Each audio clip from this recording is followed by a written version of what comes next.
First question of exercise 6.4. What it has been given? Triangle ABC is similar to triangle EEF. ABC DEF. जब दोनों triangle similar हैं तो corresponding vertices भी आप उसी तरीके से लिखेंगे. ओके, ऐसा नहीं कि आप लिख देंगे DEF, ABCDEF. ओके, इनके एरियाज क्या दे रखे हैं? 64 and if EF is equal to 15 find BC. और हम BC केवल पता कर सकते हैं. तो यहां पर आप लिखेंगे, लिखने का तरीका क्या है? Since triangle ABC similar to triangle DEF, so area triangle ABC upon area triangle DEF is equal to BC square upon EF square. जो स्टेटमेंट है, the ratio of areas of two similar triangle is proportional to square of their corresponding sides. Corresponding side का मतलब क्या होता है? BC के corresponding कौन है? EF. अब इसकी वैल्यू क्या दी है? 64 और इसकी क्या दी है? 121. BC हमको फाइंड आउट करना है. EF दिया 15.4. अब आप थोड़ा सा यहाँ पर लॉजिकल हो जाएंगे. 64 अपॉन 121 किसी के स्क्वायर होते हैं. किसके होते हैं? यहां पर भी होल स्क्वायर लगा है. BC upon 15.4 cancel out. आपको क्या मिला? 8 upon 11 is equal to BC upon 15.4. Cross multiply कर लीजिए. 11 into BC is equal to 8 into 15.4. BC is equal to 8 into 15.4 upon 11. 11 से कैंसिल आउट कीजिए and you will get. कई बच्चे क्या करते हैं? 8 into 15.4 करते हैं. 8 into 15.4 करते हैं और उसके बाद डिवाइड करते हैं. आप पहले देख लीजिए. इस चीज को मैं हमेशा सरफेस एरिया एंड वॉल्यूम में बताया करता था कि first of all simplify. After that last step जो होना चाहिए that should be of multiplication. यहां पर मान लो कोई बच्चा 8 का 15.4 में मल्टीप्लाई करने के बाद फिर वो 11 से डिवाइड करता है. You will get the answer but that will be lengthy. So first of all you have to simplify. आप देख लो कोई किसी से डिवाइड हो रहा. अब यहां पहले क्वेश्चन से ही देखिए, ये बोर्ड में आ चुका है. दोनों ट्राइंगल सिमिलर दिए हुए थे. ओके, तो दोनों का एरिया उनके करस्पॉन्डिंग साइड के स्क्वायर, राइट. यहां पर जब आप यहां पर ब्रैकेट बनाकर वो स्टेटमेंट आप लिखेंगे थ्योरम का और उसके बाद आप प्रोसीड करेंगे इस तरीके से. कोई दिक्कत? समझ में आया? Question number 2. Diagonals of trapezium ABCD with AB parallel to DC. AB DC के पैरेलल है and intersect each other at point O. इनके डायगोनल कहां पे इंटरसेक्ट करते हैं? O. ये दोनों लाइंस पैरेलल हैं. AB is equal to 2CD. AB CD का ट्वाइस है. अब कोई बच्चा AB यहां लिख दे, CD यहां लिख दे, थोड़ा सा ऑड लगेगा क्योंकि AB CD से बड़ा है. दिखना चाहिए ना बड़ा, इसलिए मैंने AB को नीचे लिखा है. अब आपको पता क्या करना है? You have to find out ratio of area triangle AOB upon area triangle COB. ये चीज फाइंड आउट करनी है. ध्यान से देखिए, ये चीज आप फाइंड आउट कर सकते हैं. उसके पहले आपको AOB ये जो नीचे वाला ट्राइंगल है एंड COD ये जो ऊपर वाला, दोनों को सिमिलर करना पड़ेगा. एंगल से बहुत इजीली कर सकते हैं. कैसे? मैं आपको बताता हूं. In triangle AOB and triangle COD. Okay, angle 1 is equal to angle 2. alternate this line is parallel to this Z सा बन रहा है अल्टरनेट इंटीरियर एंगल। आप लोग शॉर्ट में नहीं लिखेंगे, आप लोग पूरा लिखेंगे alternate interior in the same way angle 3 is equal to angle 4 and same reason alternate interior angle by A by triangle AOB similar to triangle COD। और जैसे आप सिमिलर प्रूफ कर लेते हैं आपके पास लाइसेंस आ जाता उस थ्योरम को यूज करने के लिए जो आपको बताई गई है। क्या बताई गई है? एरिया, ठीक है, area triangle AOB upon area triangle COD is equal to AB square upon CD square. अब आप कहोगे AOB में 3 साइड्स हैं, AB को ही क्यों इंक्लूड किया है, उधर CD को क्यों किया है? क्योंकि आपके पास यहां पर एक इंफॉर्मेशन है regarding AB and CD। AB और CD के रिगार्डिंग है और किसी के रिगार्डिंग नहीं है। AB is equal to 2CD, that's why हमने इन दोनों को इन्वॉल्व किया है। अब आप लिख लीजिए AB क्या दिया है 2CD। लिखने का तरीका देखिए, कई बच्चे ब्रैकेट का यूज नहीं करते हैं, 2CD स्क्वायर लिख देते हैं, बाद में उसको 4CD स्क्वायर लिख भी देते हैं, लेकिन वो गलत है। जब आप 2CD होल स्क्वायर करोगे ना, जैसे ऐसे लिखते हैं, इस तरीके से लिखेंगे is equal to 4CD square. तो ये ब्रैकेट का क्या रोल है? ब्रैकेट ये बता रहा है कि this square is with 2 as well as with CD। So what it will become 4CD square upon CD square. Cancel out 4 upon 1, 4 ratio 1। ये आपको आंसर मिल गया क्वेश्चन नंबर 2 का। तो आपने देखा क्वेश्चन नंबर 2 में भी क्या अलग था, ट्रेपीजियम आपको दिया हुआ था, ट्रेपीजियम दिया हुआ तो उसमें बता भी दिया था कि AB पैरेलल टू CD है। तो आपको यहां पर एक एक्स्ट्रा स्टेप करना पड़ा, जैसे पहले वाले क्वेश्चन में आपको सिमिलर दे रखा है, यहां पर आपने सिमिलर प्रूव किया और उसके बाद जो किया है आपने बिल्कुल वही किया जो पहले क्वेश्चन में किया। रेशियो ऑफ एरिया था 2 similar triangle, ratio of square of corresponding side. बस इस बात का ध्यान रखना, उन्हीं साइड को इन्वॉल्व करना जिन साइड के बारे में आपको इंफॉर्मेशन प्रोवाइडेड है, और साइड क्या है AB और CD। ओके,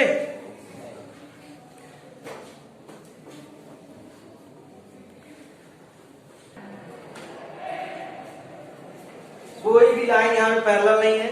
सबसे पहले डायग्राम पर फोकस कीजिए। वो कह रहा है क्वेश्चन में कि BC के ऊपर एक तो इधर ट्रायंगल है और एक इधर ट्रायंगल, ओके, डायगोनल O पर इंटरसेक्ट कर रहे हैं और आपको प्रूफ क्या करना है, यहां पर फोकस कीजिए। दोनों ट्रायंगल के बेस सेम है, दोनों ट्रायंगल के बेस सेम है BC, और जो हमारा ट्रेडिशनल फॉर्मूला है एरिया ऑफ ट्रायंगल का वो है हाफ बेस इंटू एल्टीट्यूड, जिसको आप परपेंडिकुलर कहते हैं, half base into perpendicular, half base into height, whatever जो भी आप कहते हो। सो यहीं से हमारे पास एक मैसेज आता है कि इसका एल्टीट्यूड खींचा जाए, इन दोनों ट्राइंगल्स का एल्टीट्यूड खींचा जाए किसके ऊपर, इनके बेस के ऊपर, क्योंकि जो एरिया ऑफ ट्राइंगल का फॉर्मूला होता है वो क्या होता है मालूम है एक्चुअल में, mathematically half base into corresponding height. ये करेस्पॉन्डिंग हाइट क्या होता है जी, मतलब जिस बेस को आप ले रहे हैं उसी के ऊपर आने वाला एल्टीट्यूड, क्योंकि ट्रायंगल में 3 साइड होते हैं तो 3 एल्टीट्यूड भी पॉसिबल है। तो जिस बेस को लेंगे आप, जिस साइड को लेंगे उसी के ऊपर आने वाला एल्टीट्यूड। यहाँ दोनों ट्रायंगल जिसकी बात हो रही है ABC और DBC, उन दोनों के ऊपर आप एल्टीट्यूड ऐसे खींचते हैं, देखिए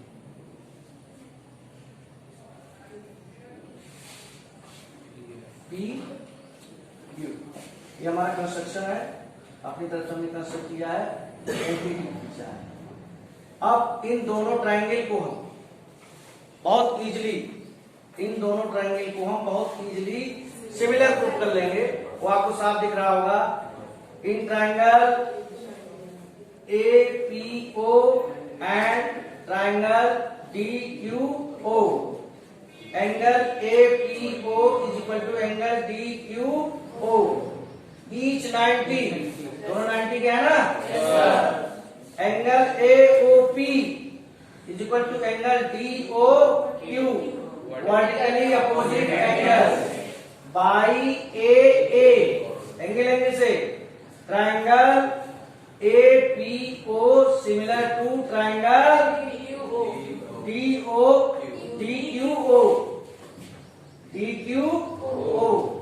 So जब दो ट्राइंगल सिमिलर हो गए, this triangle is similar to this, what does it mean? It means AP upon DQ, AP upon DQ is equal to what? AO upon region. Corresponding sides of similar triangles are proportional. इस बात का ध्यान रखना, ठीक है? लिख लेंगे आप। अब जो चीज पूछा है उस पर आ जाएंगे। आपको एक चीज मिल गई कि AP अपॉन DQ जैसे आएगा उसकी जगह हम AO अपॉन DU लिख देंगे, ये लिख देंगे। Okay, so let us start. Area ABC upon area DBC क्या होता है? Half base BC। एल्टीट्यूड जो है ABC के रिगार्डिंग क्या होगा? AP। ओके, नीचे आइए, DBC के पास आइए, इसका भी बेस क्या है? एल्टीट्यूड क्या है? Q। क्या बचा? Which is equal to from first. तो देखिए इस क्वेश्चन में सबसे बड़ा हमें जो हिंट मिल रहा था वो ये मिल रहा था कि जिस ट्राइंगल की बात कर रहे थे, दो ट्राइंगल्स की बात कर रहे थे एरिया निकालने के लिए, उन दोनों का बेस सेम। क्या सेम था? बेस। और एरिया का रेशियो पूछ रहे हैं और कोई भी चीज पैरेलल वगैरह कुछ दी नहीं है, तो हमने ट्रेडिशनल मेथड ऑफ एरिया जो होता half base into corresponding height, इसको यूज किया। हमने एल्टीट्यूड खींचा। क्या खींचा? जैसे आपने एल्टीट्यूड खींचा तो एक 90-90 का हो गया, एक वर्टिकल, ये दोनों ट्रायंगल सिमिलर हो गए ए वाले। तो हमें मिल गई, हमको जानकारी थी कि AP upon DQ is equal to AO upon DO आ गया। और जब हम एरिया निकालेंगे, एरिया में बेस सेम है, वो तो कैंसिल आउट हो ही जाएगा, और ये आपके एल्टीट्यूड बचे रहेंगे। तो एल्टीट्यूड किसके इक्वल है? इसके इक्वल है। जो चीज प्रूव करवाना चाहते हैं हम प्रूव कर सकते हैं। इस क्वेश्चन में आपको बस ये चीज समझ लेनी होगी कि बेस सेम है, कंस्ट्रक्शन में एल्टीट्यूड क्यों खींचा? क्योंकि जब तक आप एल्टीट्यूड नहीं खींचेंगे, परपेंडिकुलर नहीं खींचेंगे, एरिया का जो फार्मूला है half base into corresponding height वो फुलफिल नहीं हो पाएगा। इसके लिए एल्टीट्यूड खींचना मस्ट था। लेकिन उस एल्टीट्यूड से एरिया हमने बाद में निकाला, सबसे पहले हमने सिमिलर प्रूफ कर लिया, क्योंकि सिमिलरिटी के लिए, ठीक है, करस्पॉन्डिंग साइड्स को हमें प्रोपोर्शनल करना पड़ता है। ठीक है, क्वेश्चन नंबर 4।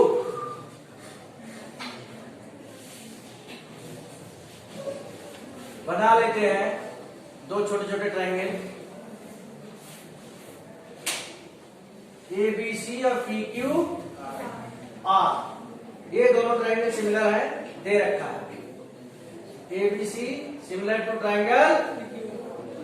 तो थ्योरम 6.6 जो है, area triangle ABC upon area triangle PQR is equal to square of their corresponding side AB square upon is equal to BC square upon QR square is equal to AC square upon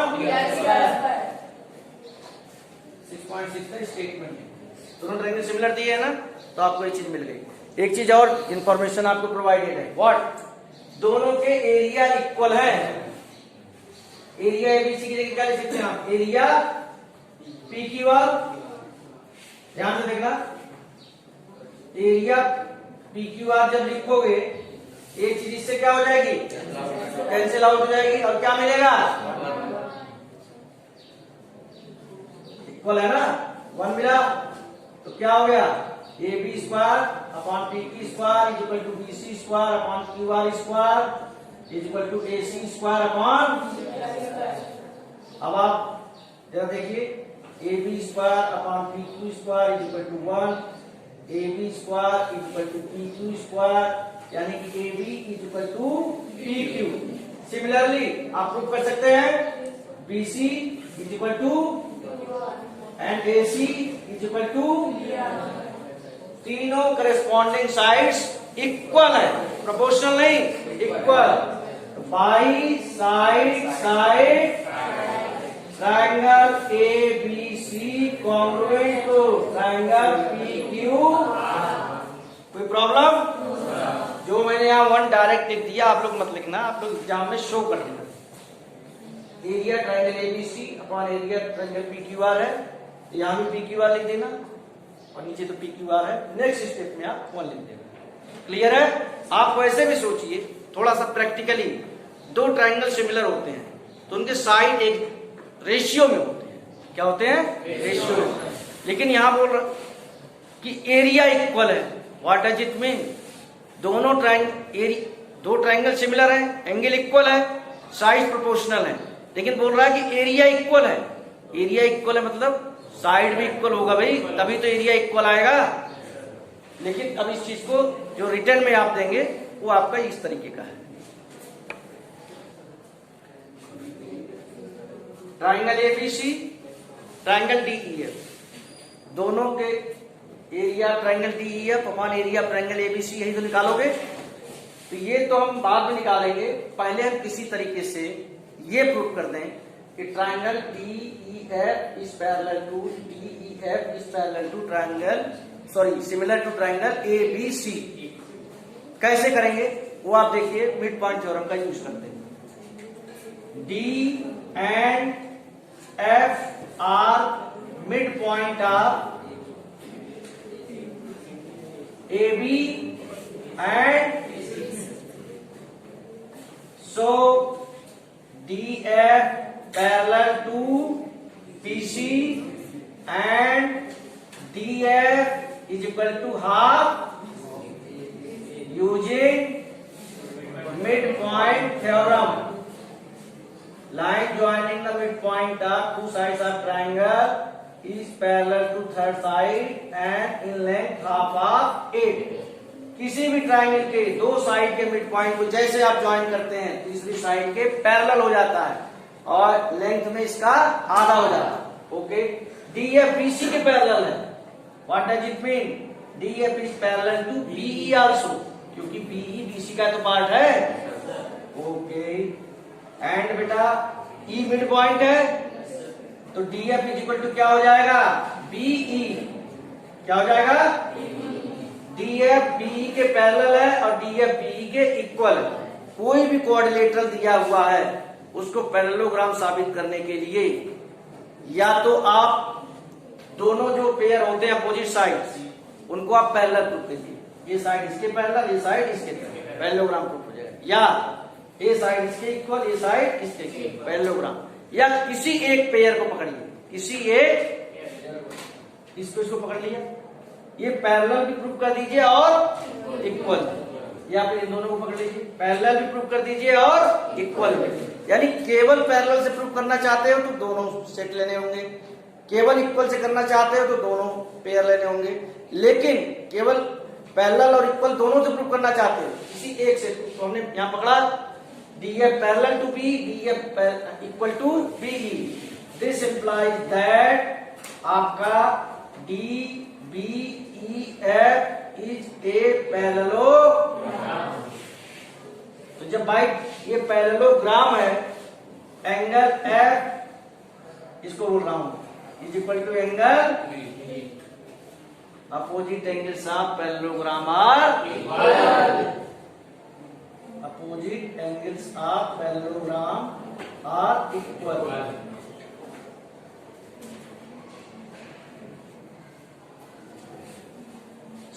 इसी तरह आप साबित कर सकते हैं angle D is equal to angle C। Okay, by AA, by triangle DFE हम लिख लेते हैं, यहां पर जो हमने लिया है DFE सिमिलर टू ट्राइंगल आपका BCA। अब आप कहोगे सर आप ऐसे क्यों ले रहे हैं DFE? क्योंकि मैं DF यहां पर जो रिलेशन आया है DF और BC का, तो DF के करेस्पॉन्डिंग में BC को रखना चाहता हूं, DF के करेस्पॉन्डिंग BC को रखना चाहता हूं। इससे आपको कोई दिक्कत नहीं। दोनों ट्रायंगल आपने सिमिलर कर लिए अब जब सिमिलर हो गया तब आप आ जाइए जो चीज आपको करनी थी। क्या पूछा है? इन्हीं दोनों का एरिया का रेशियो पूछा है। Area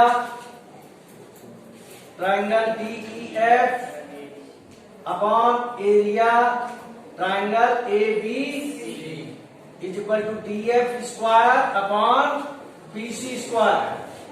theorem 6.6। देखिए सिमिलैरिटी प्रूव करने के बाद फिर से हम वहीं पर आ गए थ्योरम 6.6 पे। ये क्वेश्चन डिफरेंट इसलिए था कि इसमें मिड पॉइंट थ्योरम का यूज हुआ है। मिड पॉइंट थ्योरम की हेल्प से इसने 3 मिड पॉइंट दे रखे थे। ओके, हमने मिड पॉइंट थ्योरम से ये साबित कर दिया ये पैरेललोग्राम, तो ये वाला एंगल इसके इक्वल हो गया। सिमिलरली का मतलब क्या होता है? हम ये भी प्रूव कर सकते हैं कि ये भी पैरेललोग्राम है। ये वाला एंगल इसके इक्वल हो गया, बाई ए सिमिलर हो गए। जैसे सिमिलर हुए हमने तुरंत थ्योरम 6.6 अप्लाई कर दिया। अब DF की जगह क्या लिखोगे? हाफ BC ब्रैकेट क्या बचा?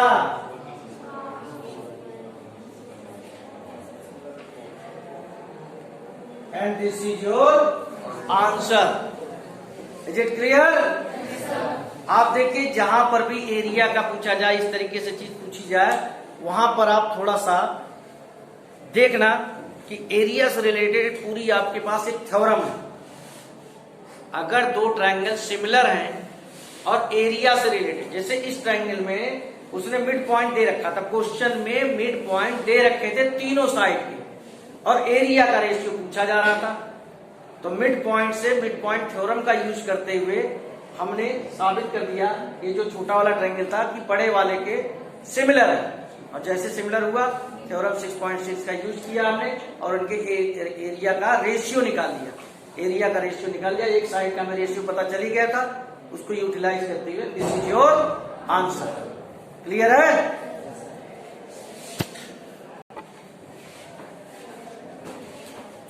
Triangle ABC similar to triangle PQR, ये भाई गिवन है।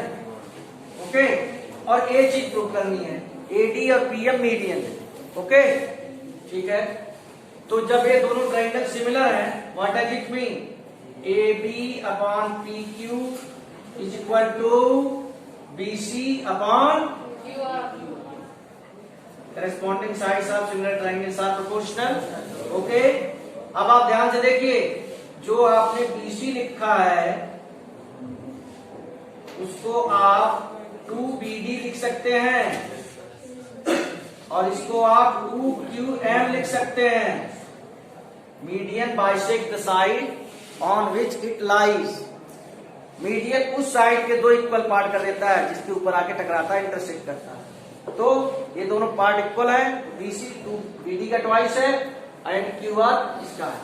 इसको करने की जरूरत क्या थी? हमें इस चीज को प्रूव करने की जरूरत क्या थी? देखिए मैं क्या कर रहा हूं, AB upon PQ equal to BD upon QM। मैं छोटे वाले ट्रायंगल को टारगेट कर रहा हूं।